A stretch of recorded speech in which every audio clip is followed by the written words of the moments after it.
T.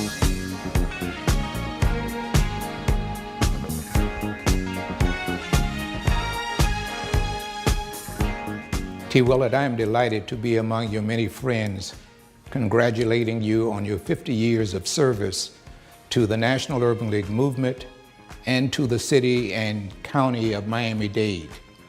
You have been a leader throughout the nation on issues of concerns to black people and poor people and people of color for some 50 years. The world needs to understand what 50 years of service means.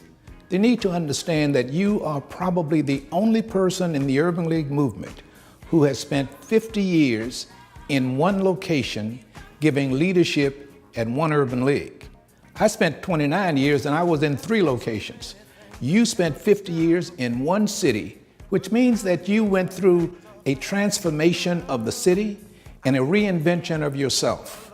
You have been a marvelous leader to people on issues that no one wanted to talk about.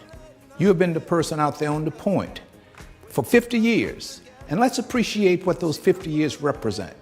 You were there when John F. Kennedy was assassinated. You were there when we got the Civil Rights Act of 1964, the Voting Rights Act of 1965, the Housing Act of 1968. You were there when they assassinated Martin Luther King Jr. You have been there when they had the poverty program, the Model Cities program, and every program that was put in place to deal with issues concerning the communities in which we serve. You have been on the point, my friend, and you have been one who has provided leadership in a magnificent fashion.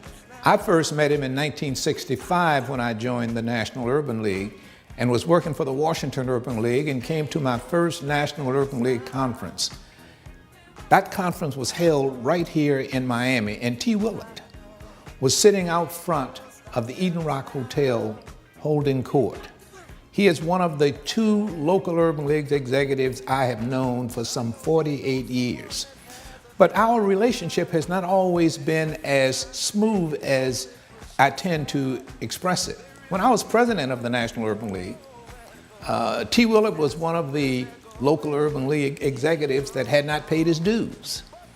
And so I contacted him and implored upon him that he needed to pay his dues. And when he did not pay him, I put him out of the Urban League movement.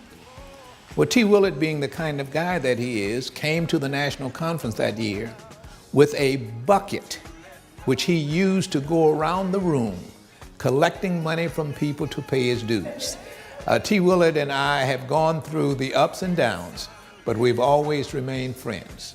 I congratulate you, and may you have 50 more years of service to your community and to your nation. We're moving.